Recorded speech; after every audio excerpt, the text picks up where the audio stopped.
Entonces, para empezar la clase necesito que activen todo su cámara. Fabricio, Anthony, Valeria. Activen su cámara, por favor.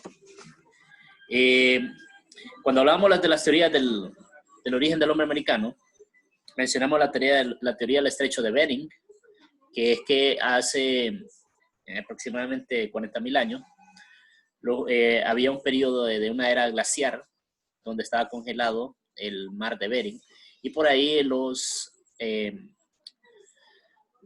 indígenas o los hombres prehistóricos que vivían en esa zona de las estepas del centro de Asia y de Siberia, en Rusia, pues atravesaron siguiendo los mamuts, siguiendo a los animales que ellos cazaban usualmente. Pues siguiendo a esos animales atravesaron el estrecho de Bering, no se dieron cuenta y habían llegado a América. ¿Okay? Esa es la teoría del estrecho de Bering. La otra teoría es la teoría oceánica, que es que de isla en isla llegaron atravesando el Océano Pacífico desde las Islas Polinesia y desde Australia. ¿Okay? Esa es la teoría oceánica. Y la otra teoría, la teoría australiana, que es la que nos parece la menos verosímil, porque dice que atravesaron también Antártida y ahí es demasiado helado como para sobrevivir a esas personas. Entonces, las dos teorías que se toman en cuenta más son la teoría oceánica y la teoría del estrecho de Bering.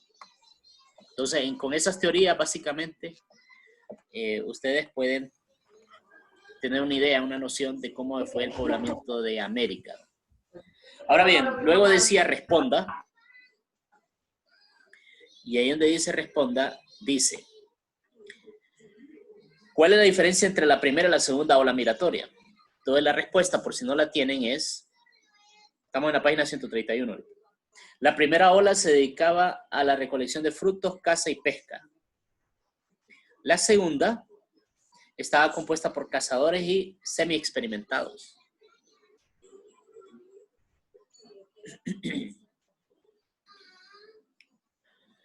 Luego, ¿cuál de las teorías sobre el poblamiento de América le parece más acertada y por qué? Entonces ahí la más acertada es el estrecho de Bering, porque se han encontrado estudios lingüísticos y estudios antropológicos que lo confirman. ¿Okay? La del estrecho de Bering. Ahora sí, luego de haber hablado del poblamiento, del origen del poblamiento del continente, vamos a hablar de esos pueblos, los pueblos indígenas de América. Ana, ¿qué le pasa que se tapa la cara? Nada. Ahí pensaba que se había caído, había raspado la cara y le daba pena. Ok, active la cámara. Los demás, Macy, Valeria, Raymond, Anthony, estamos en clase ya. Sofía, Diego. Recuerden que yo tomo una captura y si no aparece en la captura es como que no entraron a la clase. Y hay puntos de asistencia y de participación. Los pueblos indígenas de América. Luego dice, exploro, responda, y aparece una imagen. Y dice, ¿qué elementos de la imagen reconoce? ¿A qué civilización pertenece? Vamos a ver, Sofía, si usted ve esa imagen de la página 132, la primera imagen de arriba, ¿qué civilización se imagina? ¿Qué cultura se imagina?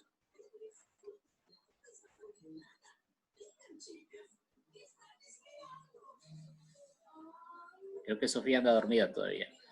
Vamos a ver, Lilian, si usted le enseñan esa imagen. Maya. Los mayas, muy bien. ¿Quién dijo? ¿Escribimos eso? Sí, entonces escriban ahí. Escriban ahí los templos, las pirámides, las escalinatas que son de origen maya. El templo, la pirámide, la escalinata que son de origen maya. Los templos, profe. Los templos, las pirámides y las escalinatas que son de origen maya. Eso es lo que se observa en esa foto.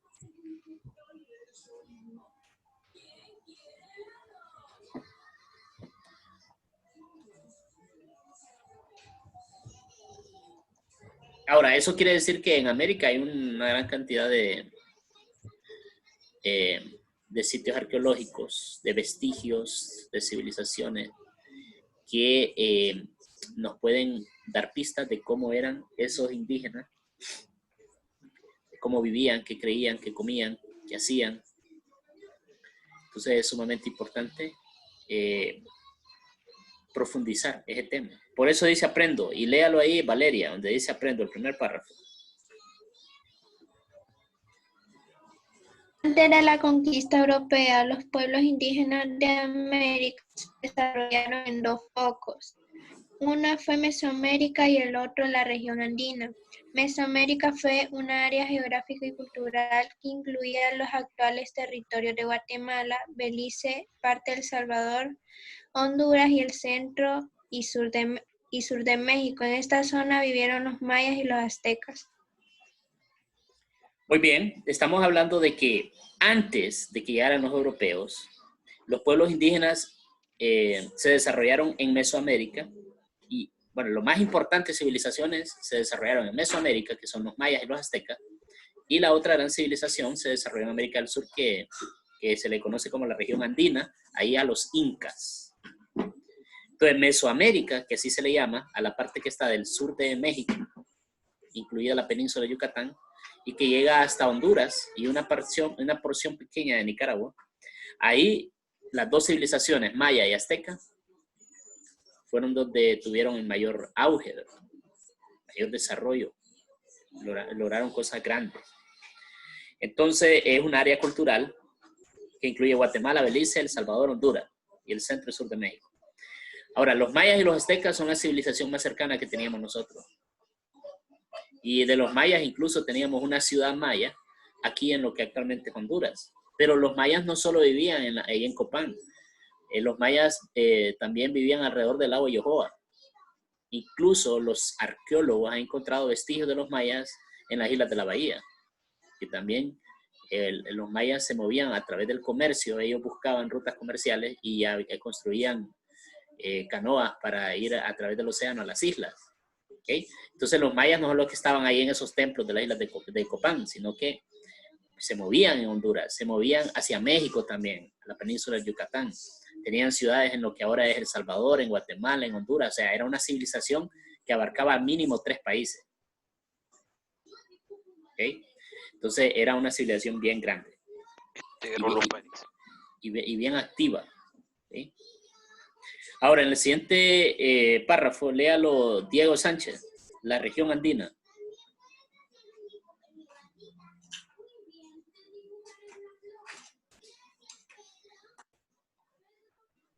Creo que no está en... Por eso les digo que activen su cámara, porque el que no lo veo yo con la cámara es como que no está. Naomi, lea el párrafo de la región andina.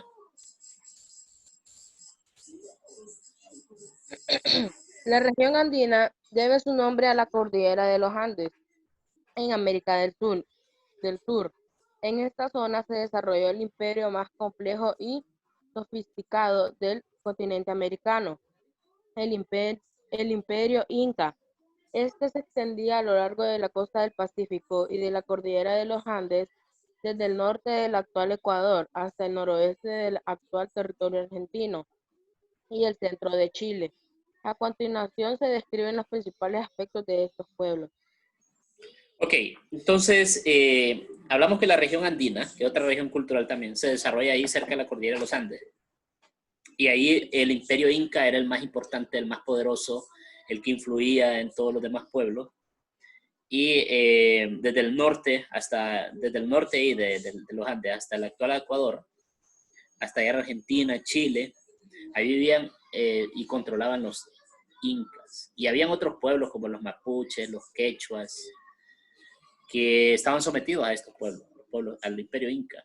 Los incas, igual que los aztecas, igual que los mayas, eran civilización porque tenían un orden social ya bien establecido, tenían leyes, tenían clases sociales, tenían sacerdotes, eran una sociedad compleja, ¿verdad? Pero no significa que eran personas buenas todos, ¿verdad?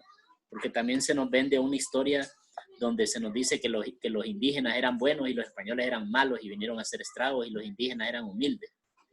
Pues no, jóvenes. La historia no es así de decir estos son los buenos, estos son los malos y sencillo. Los aztecas sacrificaban seres humanos. Cuando ellos conquistaban otras tribus, agarraban prisioneros a esas personas, los llevaban, les cortaban la cabeza, les sacaban el corazón vivo, y era algo común que hacían, eran bien salvajes, ¿no? El hecho de que tuvieran calendario, de que conocieran matemática, de que construyeran lindas pirámides, no significa que eran buenas personas, ¿ok? También eran salvajes. Más bien, hasta cierto punto, según análisis histórico, algunos pueblos, cuando llegaron los españoles, se sintieron felices y les ayudaron a los españoles a conquistar a los aztecas porque no aguantaban la brutalidad de los aztecas. No aguantaban de que los estuvieran masacrando y que los estuvieran sacrificando. ¿Okay?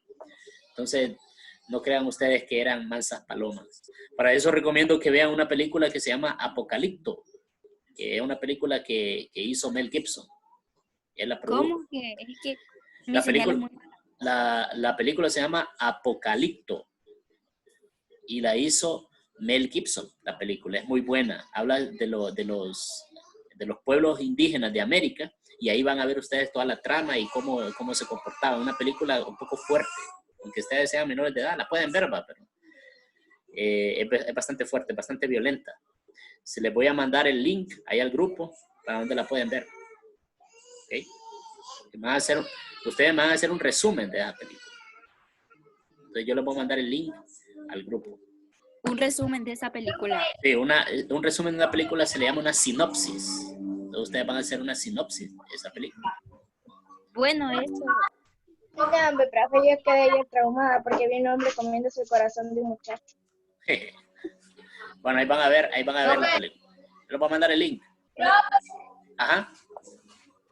¿Cómo se llama la película? Se llama Apocalipto. Y yo les voy a mandar el link al grupo. Para que la miren. Yo les voy a mandar el link. Ok, sigamos entonces. Luego dice, empiece con la civilización y menciona a los mayas. Más tarde. Vamos a poner a Ana. Lea el primer párrafo de los mayas, Ana.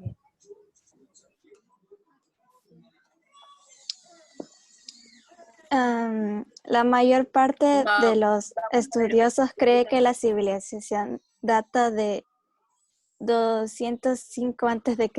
a 900 después de Cristo. Los historiadores dividen el estudio de su pasado en 3 periodos: el preclásico, 1000 a.C. a 250 después de Cristo; el clásico, 250 después de Cristo a 900 después de Cristo, que fue el periodo de máximo esplendor cultural; y por último, el posclásico, 900 después de Cristo a 1521 después de Cristo. Muy bien, entonces yo se lo resumo. Para entender la historia de los mayas, hay que entender que se divide en 3 periodos: el periodo preclásico, el clásico y el posclásico. El periodo preclásico es cuando se estaban formando como pueblo, cuando estaban creando su identidad y estaban estableciéndose. El periodo clásico es cuando llegan a su mayor nivel de desarrollo, su apogeo. Y el periodo posclásico es cuando poco a poco empiezan a debilitarse y a ir cediendo a otras tribus y a otras civilizaciones cercanas y terminan desapareciendo antes de la llegada de los mayas. Esos son los 3 periodos de los mayas. Ahora, donde dice organización política y social, léalo, Saraí.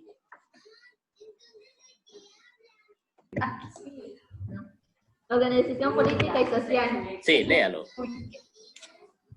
La sociedad maya se organizó en ciudades-estados independientes, pero vinculadas entre sí. Estas ciudades tenían un gran desarrollo arquitectónico y contaban con templos, observatorios astronómicos y edificios. En torno a los centros urbanos existían campos agrícolas. Las principales ciudades mayas fueron Palenque, Tikal y Chichén Itzá. La sociedad era muy jerarquizada y se dividía en 5 grupos sociales. El jefe gobernante llamado Alak Uinix, la nobleza que estaba formada por guerreros y sacerdotes y tenían el poder político, militar y religioso. Le seguían los especializados que producían adornos para la nobleza y mayoritario. Se encargaban de proveer mano de obra y alimentos. Finalmente se encontraban los esclavos, quienes eran prisioneros, viejas o personas castigadas por algún delito. Muy bien. Entonces, cuando hablamos de los mayas, en su organización, hay que entender que esta gente era una sociedad grande, compleja. Entonces ellos tenían una clase alta, sacerdotal, donde estaban los gobernantes, una clase media, donde estaban los comerciantes, y una clase baja, donde la mayoría de la gente ahí estaba, y estaban los esclavos que ellos lograban obtener a través de la guerra. Las principales ciudades de los mayas eran ciudades-estado, o sea, ciudades con sus propias leyes. Una ciudad-estado es una ciudad que tiene sus propias leyes y es diferente a otra ciudad-estado. Entonces, las principales de estas ciudades, las más grandes, eran Palenque, Tikal, Chichén Itzá y Copán, ¿okay? En Honduras. Entonces, el jefe le llamaban Halash Winik, que era como decir el rey de la nobleza. Y por lo general era un guerrero. Tenía el poder político, militar y religioso. Le seguían los artesanos especializados, que le digo que es como la clase media, que producían adornos para la nobleza. Y por último estaban los trabajadores, los agricultores y los esclavos. Entonces los prisioneros y las personas castigadas por algún delito estaban ahí en la sociedad sin derecho. Ahora la organización económica, léalo, Eileen. Fuerte, Eileen, por favor. Bye. Organización económica. Espérame. Léalo bien. Organización económica. Los aztecas desarrollaron especialmente la agricultura y el comercio. Debido a la falta de tierras cultivables, muchas veces tuvieron que recurrir al sistema de la tala y roza, igual que los mayas. Sin embargo, sus sistemas de cultivo más conocidos como el de chinampas o jardines flotantes, que les permitió cultivar sobre el agua. Esta técnica consistía en anclar unos palos que se cubrían con tierra y formaban unas islas sobre las que cultivaban. El maíz fue un cultivo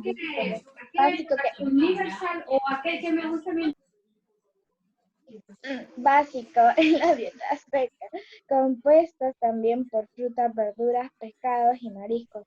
En cuanto al comercio, el intercambio se hacía por medio de un trueque y el valor se establecía por la rareza del producto.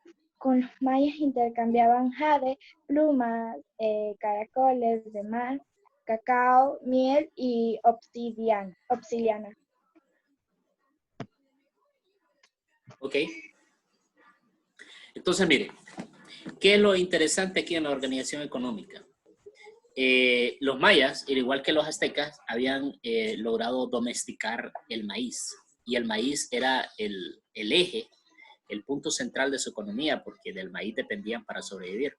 Entonces era tan importante que algunos dioses estaban vinculados al maíz. Y en la cosmovisión de ellos, nosotros, Dios nos había creado a partir de la masa de maíz. De ahí no había forma. Entonces, en la economía, la agricultura de los mayas se enfocaba en el cultivo del maíz, pero el problema es que ellos tenían un método de cultivo que era dañino al medio ambiente, que se llama la roza, que consiste en ir quemando el bosque para sembrar ahí. Entonces ellos, si ustedes no saben, el suelo es fértil porque tiene minerales, tiene nutrientes. Pero a medida que usted siembra plantas ahí, las plantas se alimentan de esos nutrientes. Cuando usted cultiva y ya cosecha lo que sembró, la tierra quedó con pocos nutrientes. Entonces hay que dejarla descansar para que de nuevo genere esos nutrientes, esos minerales. Pero si usted vuelve a sembrar ahí y vuelve a sembrar ahí, lo que está haciendo es que está desertificando el suelo. Al final, cuando usted sobreexplota la tierra, lo que le queda es arena, ¿okay? Y ya es árido, es estéril este terreno. Entonces los mayas lo que hacían es que una vez que los terrenos quedaban desérticos, iban y buscaban otro lugar en el bosque, le prendían fuego al bosque y sembraban ahí. Y de esa manera ellos iban arruinando el bosque, se iban quedando sin tierras cultivables y poco a poco eso hizo que llegaran a su crisis económica y a su debacle social. Al final los mayas no es que lo llevaron los extraterrestres, no es que desaparecieron y murieron todos, simplemente los lugares donde vivían y donde cultivaban ya no les servía y tuvieron que abandonar sus tierras y mezclarse con otros grupos étnicos. Entonces lo que desapareció de los mayas no fue su gente, sino su cultura, sus ciudades, tuvieron que abandonarlas. ¿Por qué las abandonaron? Porque no lograron tener una buena relación con el medio ambiente. Les pasó lo que nos puede pasar a nosotros al utilizar el medio ambiente de forma estúpida, de forma irracional.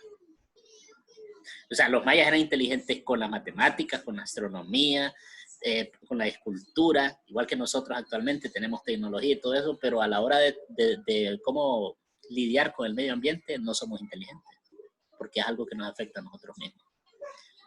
Entonces es como que usted esté encerrado, nosotros estamos encerrados en el planeta Tierra, y si arruinamos el planeta Tierra, si lo contaminamos, nosotros mismos es los que terminamos sufriendo las consecuencias. Entonces a los mayas les pasó lo mismo que nos puede pasar a todos nosotros. Ahora, en la página siguiente habla de los aztecas. Entonces ahí me va a ayudar a leer Catherine. Lea donde dice este grupo logró. Azteca. Este grupo logró constituir el imperio más grande e importante de Mesoamérica, justo antes de la invasión española. Para hacerlo, sometió a casi todos los pueblos vecinos, de quienes obtenían tributos en diversos productos.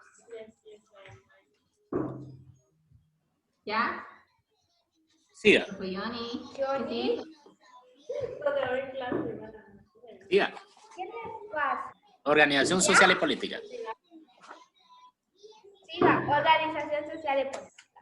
Se basó en un sistema que centralizaba el poder en una persona.